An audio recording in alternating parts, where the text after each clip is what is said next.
Está começando a 12ª edição do Dinâmica Cast. Hoje a gente vai trazer uma das corridas mais importantes do ano para o automobilismo, as 24 horas de Le Mans. Teve a dobradinha da Toyota na LMP1 e com o pódio brasileiro. Diga lá. Pois olá para quem escuta a gente aí. As 24 horas de Le Mans é um dos grandes eventos do automobilismo no ano, né? Não é da cultura do brasileiro gostar do Endurance, mas com certeza assistir as 24 horas é alguma coisa muito boa para quem gosta por causa dos carros, né? Que, na minha opinião, são os carros mais legais de poder se acompanhar em competição hoje em dia no automobilismo. E a gente vai fazer um resuminho rápido aí do que aconteceu ao longo desse dia de competição, né? Que foi entre as 10 da manhã do sábado e as 10 da manhã do domingo, no horário de Brasília, né? 4 categorias. A gente teve a LMP1, que foi vencida foi dobradinha da Toyota, na verdade, né? Vencida por Fernando Alonso, Sebastian Buemi e Kazuki Nakajima. A LMP2, a GTE Pro e a GTE AM.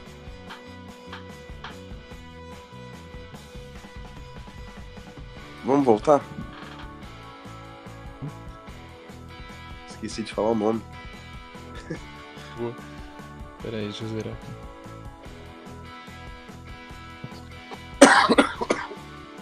Pera. Pode? Ah não, você avisa aí. Pronto. Olá, está começando a 12ª edição do Dinâmica Cast. Eu sou Luiz Andretti e comigo está Thales Cristiano. Esse final de semana ficou marcado pela uma das corridas mais famosas do calendário esportivo do automobilismo, as 24 horas de Le Mans. Teve como destaque brasileiros no pódio, campeões e Fernando Alonso vivendo o bicampeonato das 24 horas de Le Mans. Pois olá para quem escuta a gente aí, né? As 24 horas de Le Mans com certeza é o evento mais emblemático, um dos mais emblemáticos no automobilismo mundial, né? Embora o brasileiro não tenha tanto a cultura do endurance, vamos dizer assim, né? É um evento bastante legal de acompanhar, porque os carros são muito interessantes de se assistir, bastante competitivo as categorias menores, né? Que são 4 categorias que correm no WEC. A LMP1, a LMP2, GTE Pro e GTE AM. Como você falou, a LMP1 foi vencida pela Toyota, uma dobradinha da Toyota, na verdade, né? O trio vencedor foi Fernando Alonso, com seu bicampeonato, Sebastian Buemi e Kazuki Nakajima. Fora isso, Alonso e a sua dupla, né? Que seria o trio, foi campeão da Super Season do WEC. Alonso que levanta aí mais uma taça de Mundial depois de 13 anos ficando fora da premiação da FIA. LMP2 teve mais uma vez um brasileiro sendo campeão, agora com André Negrão na equipe francesa Alpine Signatec, né? E foi uma vitória também. E a gente teve a vitória do Serra, né? Que Exatamente. Corre muito bem em GT, já tem uma vitória em Le Mans com a Aston Martin em 2017. É uma pena que o Felipe Fraga foi desclassificado por uma irregularidade na bomba de combustível, né? Exatamente, né? Como você bem falou, o Alonso acabou sendo campeão da temporada do WEC, né?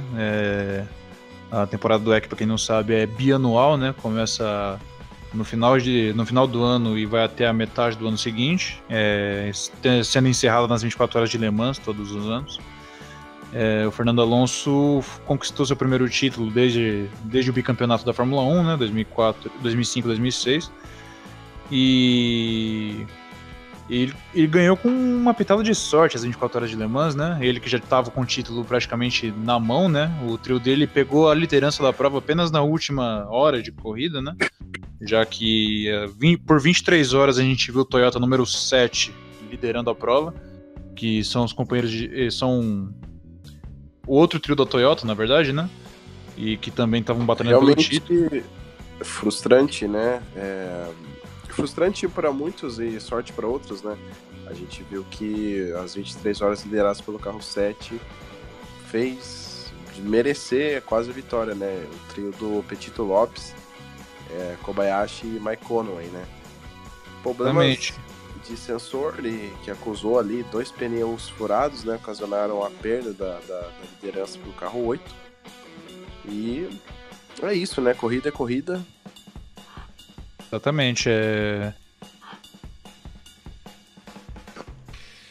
interessante mencionar também o erro da Toyota, né? Que quando apontaram nos sensores de dentro do carro 7 o furo no pneu, o piloto na ocasião, que era o Kobayashi, era o Pechito Lopes, ele achava que era um pneu só, foi para os boxes para poder fazer o reparo, fazer a troca, né? A equipe trocou, em vez de trocar os dois do lado direito, trocou apenas um e trocou apenas o errado, né? O pneu que estava cheio e não que estava furado. Ele fez uma volta inteira se arrastando no circuito de La Sarthe, tendo que parar mais uma vez e assim perdendo a liderança, o que colocou ele 30 segundos atrás do Toyota 8 em 1 hora impossível de poder alcançar, né? Foi uma pena, assim como você falou, mas uma categoria igual a LMP1, né, que foram a temporada inteira 2 carros competindo, né? Olhando aqui o charter das 24 horas, a melhor volta do Toyota número 8 foi na casa de 3 minutos e 18 segundos. E enquanto a volta do Toyota número 7, que ficou em segundo lugar, a volta mais rápida ficou em 3 minutos e 17 segundos, 1 segundo mais rápido. Enquanto o terceiro lugar, que foi o primeiro carro de equipe independente, que completou o pódio, que por sinal foi do Stoffel Vandoorne, o trio do Stoffel Vandoorne, ex-Fórmula 1 até ano passado, né? Companheiro do Fernando Alonso, inclusive. A volta mais rápida do trio foi em 3 minutos e 19. Aí você já tem mais ou menos uma ideia da diferença dos 2 carros da Toyota para o resto do pelotão da LMP1. É uma pena a temporada inteira ter sido assim, né? A gente não pôde ver um terceiro carro disputando por esse título, mas foi bastante interessante a gente ver esses protótipos rasgando pelo circuito francês naqueles que podem ser os seus últimos anos, né? Bom, com certeza a gente vê que a Toyota tem o carro dominante, porém é um mérito a gente ver isso, porque a Toyota foi a única que resistiu a essa ideia da Porsche e da Audi ter deixado o campeonato. A Toyota investiu pesado e está conseguindo os seus frutos, né? É óbvio que é ruim a gente ver um campeonato de só 2 carros, porém a gente vê isso na Fórmula 1 de anos e anos, né? Não só na era Mercedes. E a Toyota investiu, tá ganhando, né? Tá ganhando tudo. Ainda tem mais um ano desse regulamento da LMP1. Tudo indica que... tudo indica não, 99% de chance já da ACO já ter confirmado que irá ter sim os hipercarros. A Toyota e a Aston Martin já estão confirmadas para esse projeto. E, né, foi uma corrida muito boa, foi muito legal as disputas entre GTE, né?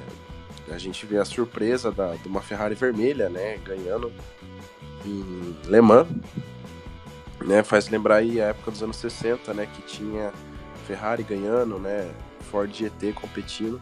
Foi uma edição muito legal, né, para os brasileiros principalmente, que sacramentou o título T2, né? E a gente vê que Alonso já saiu, né? Já confirmou que era a última corrida, mas foi uma corrida muito boa. As primeiras horas foi sensacional, né? A gente sabe que a corrida fica morna no meio da resistência, porém é uma corrida muito legal. Exatamente. Como você falou, a corrida fica morna durante a madrugada, né? A gente vê o circuito francês, ele tem pouco tempo de corrida noturna, né? Por causa da localização do circuito de Le Mans, né? E eu queria dar um destaque para a disputa nos LMP2, né? Que são os protótipos mais equilibrados, vamos dizer assim, né? A gente viu bastante competição ao longo da corrida, né? Embora no final das 24 horas foi a categoria onde teve maior espaçamento entre o primeiro e o segundo, né? A vitória acabou ficando com o carro da Alpine do André Negrão, que também confirmou o título, né? A gente teve a equipe do Jack Chan chegando em segundo, né? que figurou na liderança da prova em diversos momentos do dia. Foi bastante interessante ver. E o mais interessante foi o André Negrão conseguir renascer a carreira dele dessa maneira, né? Que ele, pra quem não se lembra, ele já tinha sido piloto da Fórmula 2, coisa de uns 10 anos atrás. Especulavam-se ele para ser o próximo brasileiro na Fórmula 1, acabou não dando certo, como muitas vezes acontece para quem opta esse caminho. Mas ele achou nos carros esportivos a sua ressurreição, vamos dizer assim, conseguiu seu primeiro título FIA aí. Bom, com certeza, a gente vê que isso mostra que há sim, né, vida fora da Fórmula 1, e para quem não acompanha muito outras categorias fora da própria, vê que o Brasil sim está muito bem encaminhado, né, sempre presente em todas as competições de topo, né, de importâncias, né, a gente vê até Lucas de Graça aí podendo até ser bicampeão da Fórmula E, e, né, às vezes o brasileiro ele reclama sem saber o que realmente acontece, né, André Negrão, que campeão LMP2, a gente sabe que é uma categoria abaixo, mas não deixa de ser uma categoria competitiva e sendo FIA, né, para quem não sabe, a LMP2 ela é motor padrão V8 e competem com um piloto sendo meio que, entre aspas, amador, né? Eu também não sabia disso e foi uma novidade para mim, porém, é legal isso, né? É legal saber que a gente tem brasileiros super competentes aí ao redor do mundo, né? Exatamente. Como destaque, a gente pode falar durante esse dia da LMP2, né? A batida do Pastor Maldonado, né? O interminável Pastor Maldonado, né? Acabou batendo na 16ª hora da corrida, acabou abandonando e marcou assim uma atuação que não faz jus ao que ele vinha fazendo no LMP2, né? Ele que competiu às 24 horas de Daytona, que agora nos carros esportivos é uma figura bastante presente. Embora ele tenha se envolvido nesse incidente na corrida desse final de semana, não faz jus ao que ele vem guiando ultimamente. Ele que tem fama de ser um piloto braçudo, vamos dizer assim, né? Durante todo o período que ele ficou na Fórmula 1, mas não faz jus ao legado que ele construiu no seu auge dos seus 34 anos de idade aí, né? Foi bastante interessante ver, né? Foi uma batida forte do Maldonado, né? Maldonado, ele que tá assim, né? Fazia corridas boas na LMP2.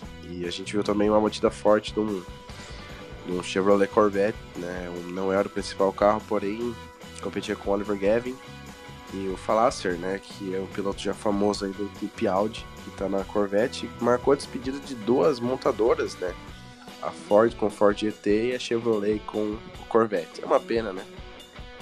Realmente, agora que você falou na GTE Pro esse incidente, né? Que a gente tinha duas equipes da Chip Ganassi usando o Ford GT, né? Ford GT que, na minha opinião, é um dos carros mais bonitos dessa categoria.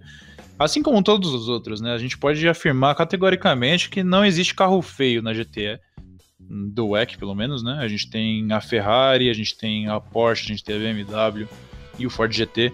São carros maravilhosos de se ver correr também, embora não sejam lá tão rápidos, né, comparado aos protótipos. É bastante legal ver a competição entre eles, né, que os carros andam bastante próximo durante toda a volta.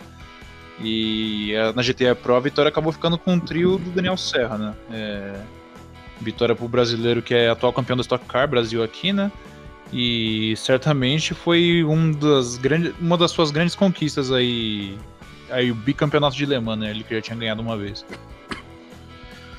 Pois o Serra, né, que ele tá vivendo um momento extraordinário da carreira, chega aí como postulante ao título da Stock. A gente pode ver que a GTE e as categorias de baixo aí até a P2, a gente sabe que é bem definido quem é o vencedor, né, e a gente viu que o Serra mostrou mais uma vez que tem braço e que merece uma oportunidade na Europa, né, em qualquer opção de GT. Uma coisa legal que seria também se a Ford e a Corvette entraria nessa empreitada de hipercarros, né, porém ainda não está nada certo. Apenas a Toyota e a Aston Martin aí sinalizou interesse. Né? Exatamente. É um projeto interessante do WEC, né? Que tem que ser desenvolvido, é verdade. Porque ainda não ficou muito clara a diferença do que vão ser os hipercarros, no que eles vão diferenciar exatamente dos protótipos atuais, no que eles vão ser diferentes dos GTs também, já que assim como os GTs vão ser modelos de rua, né? E tem muito a ser explicado ainda nesse regulamento novo que está para ser implantado daqui a 2 anos, né? E falando da GT1, que é a categoria mais inferior, vamos dizer assim, entre aspas, do WEC, quem cruzou a linha na frente acabou sendo o trio do Felipe Fraga, né? É um piloto jovem, talentoso, aqui da Stock Car Brasil também. Corre no Blancpain lá também, na Europa. Porém, ele acabou sendo desclassificado, como você falou, né? Por causa de uma irregularidade na bomba de combustível. A vitória acabou ficando com o Porsche número 56 da Project One. E foi uma grande pena pro Felipe Fraga, né, cara? É uma pena, é um piloto novo que ia adicionar uma corrida legal no currículo, né? Ele que já é campeão da Stock. Mas aí muitas outras oportunidades virão, né? Ele que mostrou que corre muito bem, pilota muito bem, carros de GT. E a gente espera aí que dessa vez, nas outras oportunidades, ele volte a correr e ganhar, né? É uma pena, a irregularidade acontece. A gente viu que era 10 mililitros de gasolina que não estava sendo injetado no tanque, alguma coisa assim. Regra, né? Uma pena. E a gente só queria salientar aqui que já existiu campeão na principal categoria do WEC, né? Que não se chamava na época, é o Raul Boesel, né? Exatamente. Categoria dos carros esporte, né? Foi em 88, se eu não me engano, né? O precursor do que a gente conhece por WEC hoje, né? Já teve bastante nomes no passado, né? Que também migraram da Fórmula 1 para a categoria de Endurance, assim como o Jack Hicks, né? Que é um dos nomes mais bem-sucedidos da história nesses carros, né? Jack Hicks, ele tem 6 vitórias, né? Nas 24 horas de Le Mans. E esse regulamento novo, eles estão tentando trazer de volta a época dos carros que eram já esses meios que hipercarros e não existiam protótipos, né? Que era da década de 60 e 70, as Ferraris e os Ford GT eles já tinham esse design, né, meio já arrojado, e eu espero que isso volte. Isso vai ser muito legal para a categoria, né, e vamos ver o que vai acontecer, né. Alonso fora do WEC, Brandon Hartley assume, ele que deixa uma vaguinha aberta também na Porsche na Fórmula E. Realmente, o Alonso disse que pode ser que retorne para fazer Le Mans em outras oportunidades, mas não fará mais temporadas completas lá no WEC. Especula-se Fernando Alonso fazendo corridas na NASCAR, especula-se ele fazendo rallies no WRC. Vamos ver o que o futuro aguarda para Fernando Alonso agora, né? Com certeza. Vamos falar um pouquinho de Fórmula E agora. Semana agora a gente tem o encerramento do campeonato, né? O Duel em Paris. Essa semana acontece a antepenúltima etapa. A antepenúltima no sábado e a última no domingo, né? São 2 corridas seguidas. Vai ter uma corrida na Suíça e depois 2 em Nova York. Ah, sim, desculpe. Chances matemáticas de 6 pilotos serem campeões. É importante dizer que mais um brasileiro está na busca do bicampeonato, o Lucas de Grassi, que está em segundo lugar, né? E Verne está também em busca do bicampeonato, né? É interessante ver que ainda está muito em aberto esse campeonato. É um campeonato que está sendo decidido em classificação. Quem acompanha a categoria sabe que se o piloto não encaixar uma boa volta numa pista que é difícil da Fórmula E, ele prejudica totalmente sua corrida, porque a gente vê que esses carros largos eles estão sendo muito difíceis de ultrapassar. E tem uma curiosidade muito legal que nessa pista, se o piloto ele conseguir uma boa pontuação, sair com a vitória e se exposto antes ao título, talvez já tenha encaminhado aí para Nova York, né? Nova York também é uma das pistas mais difíceis de se classificar. E pode ser que aí a gente já sinalize quem pode ser o campeão da temporada 5 da Fórmula E. Exatamente, a Fórmula E, que não é segredo para ninguém, é a que mais está recebendo montadoras ultimamente, né? E é a que tem mais potencial para crescer. E por isso é muito importante tanto pro Verne quanto pro de Grasse ser bicampeão logo cedo para no futuro, quando a categoria ter mais prestígio do que já tem, eles se colocarem num status elevado por serem bicampeão da categoria, né?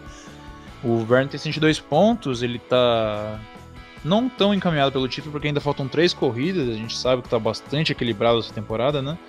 Na minha opinião, tá entre ele e o de Grasse mesmo, né? O terceiro lugar, o André Lotterer, já tá um pouco atrás, já tá 10 pontos atrás do de Grasse.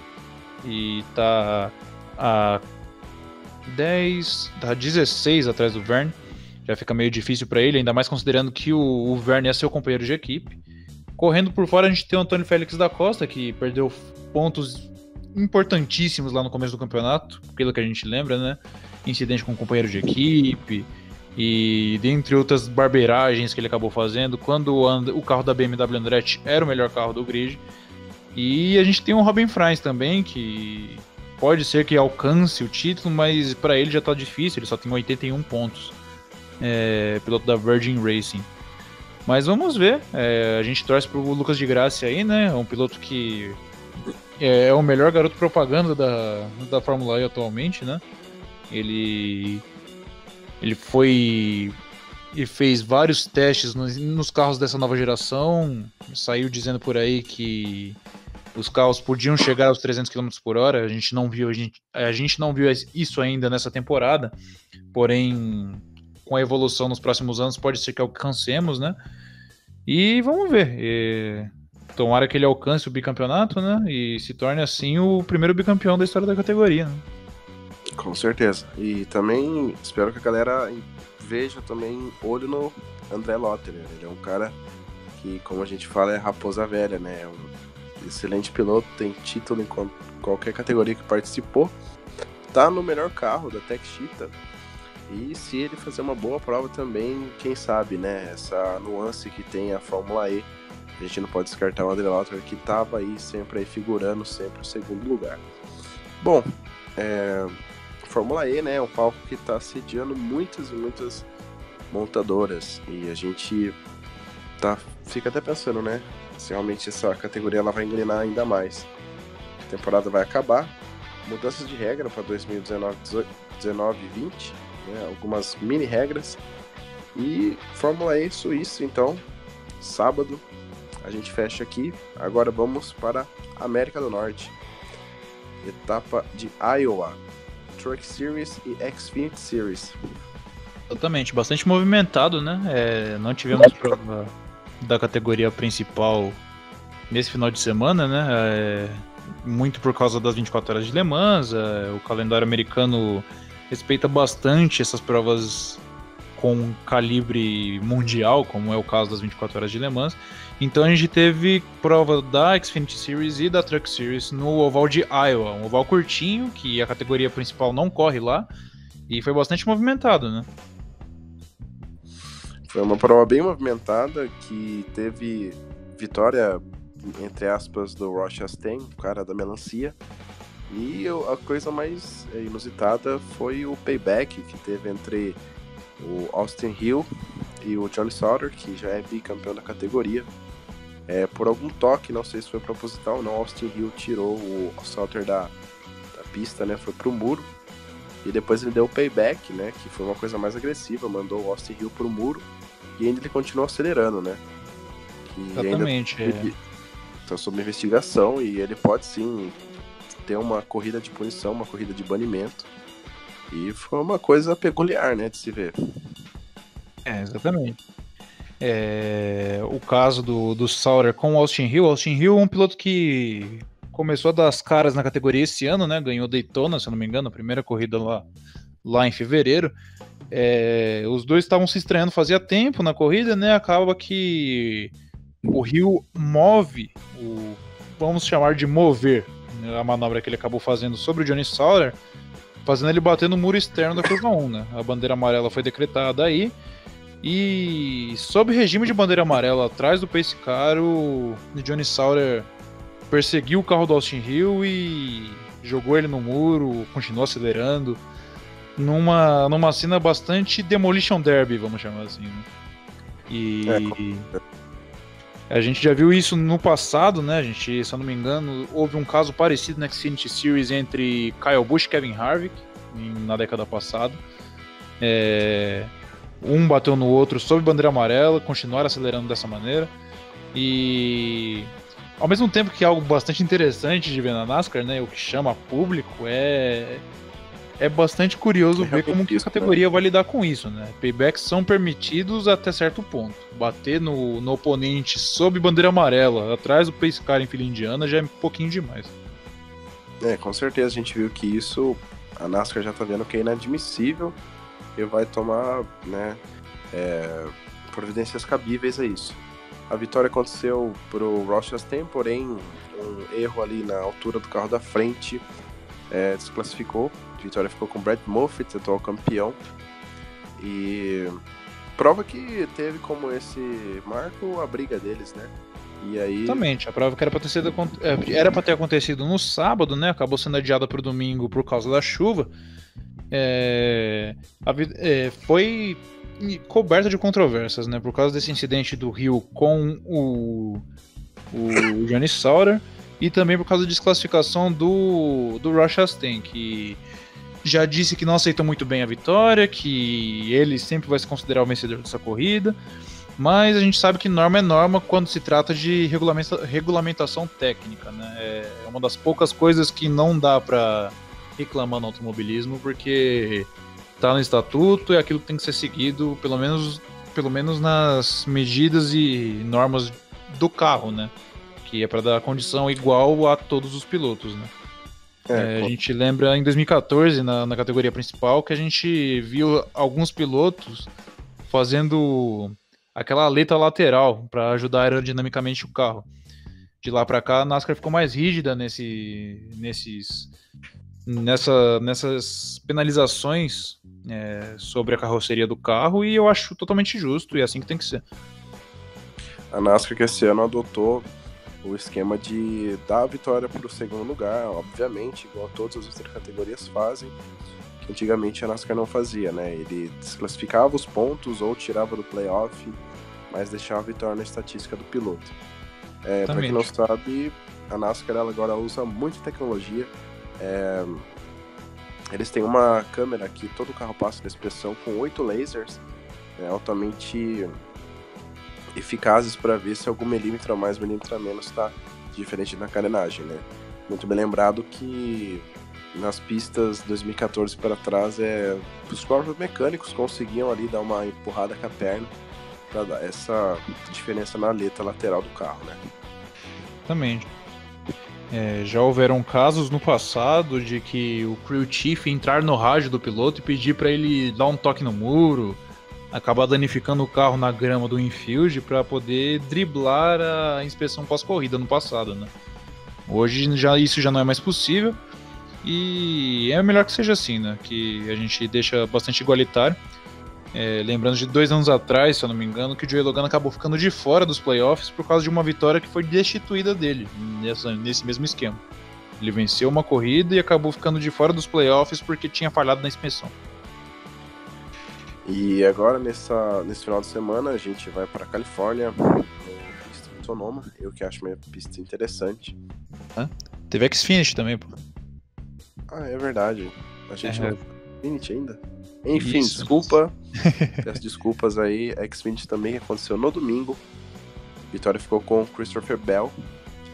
Exatamente. Foi uma prova bastante interessante também, que não contou com o Reddick no top 10. O Reddick acabou tendo problemas logo no começo da corrida, um pneu furado, né? Foi logo no final do primeiro segmento, ele acabou ficando 2 voltas atrás e não conseguiu se recuperar a tempo. Ele acabou chegando apenas na 15ª posição. E isso acabou bloqueando um pouquinho do ímpeto dele, né? Ele que estava vencendo tudo ultimamente aí. Mas a gente tem que destacar 2 nomes dessa corrida, né? A gente tem que falar do Christopher Bell, que ganhou os 3 segmentos, tinha o melhor carro e foi merecida a vitória. Mas do Cole Custer, né? Que sempre que podia ele arrancava a liderança por algumas voltas do Christopher Bell e tentava se manter na frente. Porém o equipamento não era capaz de poder oferecer uma vitória para ele nesse final de semana. Destaque também para o atritozinho que a gente teve, né, entre o Justin Allgaier e o Austin Cindric durante boa parte da corrida, né? Os dois se tocaram bastante. O Allgaier chegou a ameaçar ele pelo rádio algumas vezes, mas acabou não acontecendo nenhum incidente à la Sauter e Austin Hill, né? O Allgaier chegou na terceira posição, o Cindric teve problemas no finalzinho da corrida e acabou caindo lá para trás, mas chegou na 10ª posição, não tão lá para trás assim. Ele que figurou no top 5 da corrida toda a etapa, porém acabou caindo no finalzinho.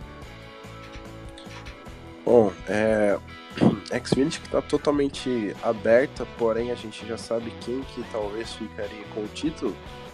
Destaque de 3 nomes aí para o resto da temporada, que seria o próprio Bell, Reddick e o Custer. A galera aí já tem que ficar bem esperto aí que futuramente vão escutar esses nomes na Cup, né? É uma pena que, volto a dizer, do Austin Cindric, né? Que ano passado ele dividiu o carro com o Chase Briscoe, né? E por alguma questão de escolha aí, o pior piloto da dupla aí ficou no carro da Penske e o Briscoe foi para Haas, né? Que divide o carro com a Adam Best-Biage. E eu acho isso muito injusto, né? Cindric, que é filho do Tim Cindric, que opera a IndyCar e a NASCAR. Porém, né, o filho dele não é lá essas coisas, né? Precisa melhorar bastante. E um destaque aí pro Chase Briscoe, né? Que é um menino que já ganhou o Roval, ganhou uma prova na Truck também, e que merecia estar no lugar dele, eu acho, né? Minha opinião. Exatamente. Logo a gente vai ver algum piloto melhor nesse número 22, né? O número 22 que sempre foi local de pilotos da Cup correrem pela Xfinity até um passado recente, né? A gente vê Brad Keselowski, Joey Logano, até mesmo Ryan Blaney correndo aí com certa frequência até 2 temporadas atrás. Agora que o regulamento está um pouquinho mais rígido enquanto a isso, a gente vê um piloto igual o Austin Cindric correndo no 22, né? Que ele ainda não tem merecimento, mas talvez melhore, talvez evolua, né? Assim também como é legal destacar o Noah Gragson, né? Que apareceu bem lá na Truck Series, acabou mudando para Junior Motorsports e fez uma corrida bastante honesta, né, neste domingo, né? Ele terminou os 2 primeiros segmentos no top 5, acabou tendo um problema, caiu lá para trás e conseguiu se recuperar a ponto de chegar na 6ª posição no final da corrida. Ele que ainda persegue a sua primeira vitória na Xfinity, quem sabe chegue, né? Qualquer dia eu acho que esse menino aí vai pegar a mão, ou talvez ele que fique mais alguns longos anos aí pelo papai, né? Bom, finalizamos aqui a NASCAR e agora a gente vai falar um pouquinho de MotoGP, que contou Exatamente. aí com um belo strike do Jorge Lorenzo, que não vive seus melhores momentos na categoria. Exatamente, uma prova muito polêmica por causa desse episódio que você falou aí, né? Aconteceu lá no Autódromo da Catalunha, na Espanha. E foi bastante complicado para ver. A largada foi bastante competitiva, vamos dizer assim, né? O Lorenzo não vinha bem nessa temporada, não é segredo para ninguém. Não conseguiu nenhum top 10 até aqui na temporada. Tinha largado de 10º. E por incrível que pareça, ele tava escalando o pelotão. Na frente do seu público natal, né? Ele que é espanhol também. Ele queria, de fato, fazer uma atuação para encher os olhos do público, né? Para quem não se lembra, em 2009, ele e o Valentino Rossi cravaram uma batalha nesse mesmo circuito, que é considerada até hoje uma das melhores da história da MotoGP. Porém, ainda eu acho que na segunda volta, ele acabou fazendo esse dito strike que você mencionou aí, né? A curva que... Aquela curva fechada do terceiro setor, que dá início para a subida, quem joga jogos de automobilismo virtual sabe qual curva eu tô falando, né? Ele acabou perdendo a frente da moto e derrubou não só ele para fora da corrida, mas tirou também o Andrea Dovizioso, o Valentino Rossi, o Maverick Viñales, todos aqueles que eram rivais do título do seu companheiro de equipe Marc Marquez, né? Todos ficaram de fora da corrida, infelizmente, né? Ele já matou praticamente cedo a disputa pela corrida, né? Que o Marc Marquez, a partir daí, ele começou a abrir do resto do pelotão, né? Chegou a abrir 5 segundos. E a batalha ficou entre o Alex Rins e o Danilo Petrucci, né? Que são dois nomes que correm por fora nesse campeonato, né? Danilo Petrucci, que ganhou a primeira corrida da carreira dele na Itália, né, na última etapa. O Alex Rins, que é um piloto talentosíssimo da Suzuki. E o destaque ficou para o Fábio Quartararo, né? Que é da equipe, de uma equipe nova, né? E começou nesse ano, nessa temporada. E já conseguiu o seu melhor resultado na MotoGP, né? Ele tinha conseguido pole já nessa temporada, se eu não me engano. Conseguiu o segundo lugar, ficou atrás do Marques. Mas aí o campeonato já começa a desgarrar, né? Já começa a ficar meio complicado apanhar o Marc Marques, né? Que o único defeito dele era a irregularidade, que ele acabava caindo bastante. Esse ano ele teve uma queda lá nos Estados Unidos e acabou perdendo a vitória. Mas ele parece que tá cada vez mais maduro e tá cada vez mais difícil de pegar o homem, cara. Pois é, Marc Marques aí que agora ele disparou, né? Depois que esse acidente. Acidente que deixou o Dovizioso, né, pistola aí com o Lorenzo. Mas, né, eu acho que já era bem previsível saber que a Honda e o Marques eles já iam ser bem fortes pro título. É bem peculiar ver o Lorenzo nessa situação, né? Ele que também teve testes coletivos e caiu de novo. É inexplicável essa má sorte aí do tricampeão aí mundial da MotoGP. Exatamente. Em terceira posição, né? É bom mencionar, é o cara da Suzuki que tá correndo meio que por fora, né? Suzuki que a gente vê que não é tão clássica assim, vendo nos top 5 da vida aí da MotoGP. Ele tá desempenhando um bom trabalho, né? E sim, a gente vê que a Honda aí qualquer hora aí vai perder a paciência e vai subir algum carinha aí pra assumir o Lorenzo, né? Exatamente. O Lorenzo, igual você falou, tricampeão mundial da MotoGP, né? Ele antes da etapa desse final de semana, ele tinha reclamado que a moto da Honda é muito física, né? Ele que vem de uma lesão nas costas na pré-temporada. Se abrigou nessa desculpa até hoje para poder justificar os resultados ruins dele, né? E para quem não se lembra, antes da Honda ele era piloto da Ducati, onde ele constantemente perdia pro André Dovizioso lá. E é bastante complicado ver a situação dele, cara. A gente vê o Valentino Rossi com 40 anos ainda sendo competitivo, e enquanto o Lorenzo ainda jovem relativamente, ele não consegue acompanhar, né? O Crutchlow, que é piloto da equipe satélite da Honda, vamos dizer assim, né? Já disse que não vê a hora de pilotar uma moto de fábrica novamente na sua vida, né? Ele que já tinha sido piloto da Ducati. Porém, ele já é um pouquinho experiente, vamos ver conforme a Honda pretende fazer nos próximos anos, né? Foi um choque bastante grande, vamos dizer assim, quando a Honda anunciou o Jorge Lorenzo no final da temporada passada. Mas vamos ver o que eles vão fazer ao final da temporada, né? Porque é um desempenho tanto quanto pífio que o piloto espanhol vem fazendo até agora, o espartano, como ele é chamado, né? A gente dá a entender que a má sorte dele tá muito longe de passar, e a gente espera que, né, não tem por que um tricampeão acontecer isso, né? Eu acho que é bem atípico de alguma coisa dessa acontecer. Exatamente. A pontuação da MotoGP, só completando aqui, fica o Marc Marques com 140 pontos, o segundo colocado, o André Dovizioso, com apenas 103. Após esse acidente que prejudicou muito ele, já ficou bastante desigual a briga pelo título. Em terceiro lugar, Alex Rins com 101 pontos. Em quarto, o Danilo Petrucci com 98.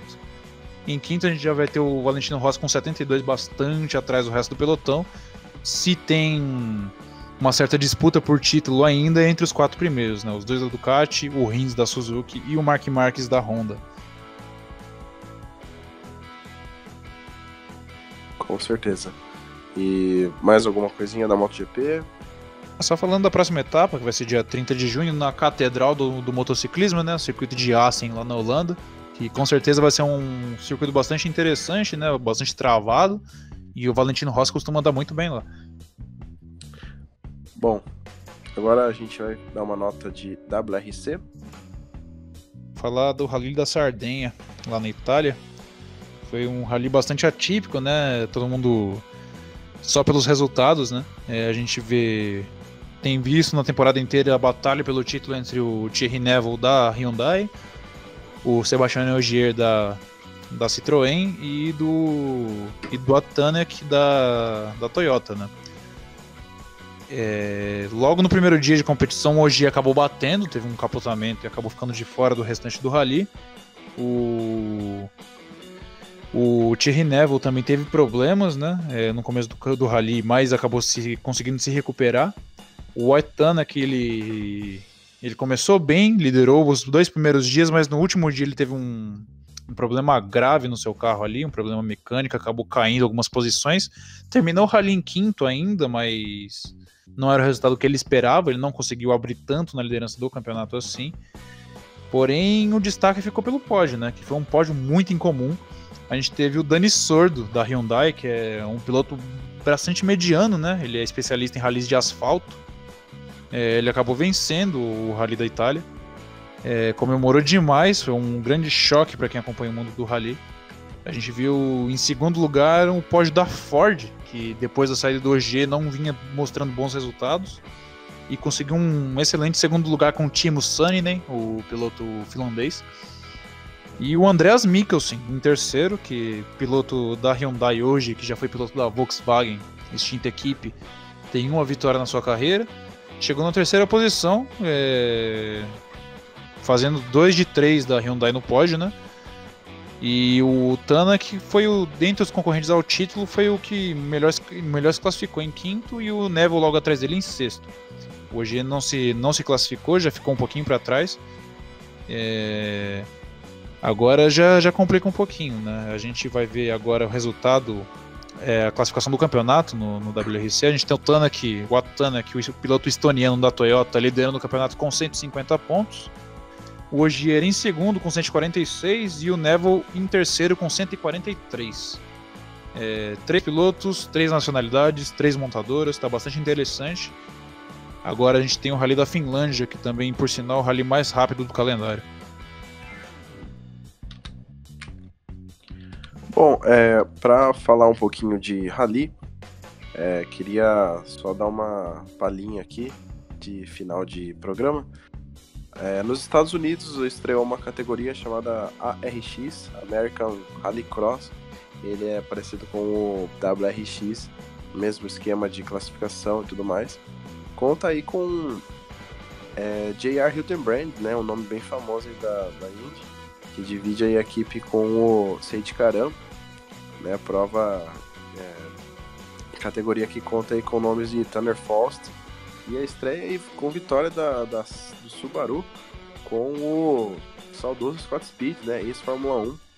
Né, acho que vale a pena aí quem gosta de rally, quem gosta de automobilismo, acompanhar essa categoria. Uma nova categoria, né? E eu acho que por hoje é só. O Thales quer finalizar alguma coisa? Com certeza. Completando o que você disse aí, essas vertentes do rally, o Rallycross, né, que é o caso da ARX, que é igual ao WRX, né, que em breve também vai migrar para motores elétricos.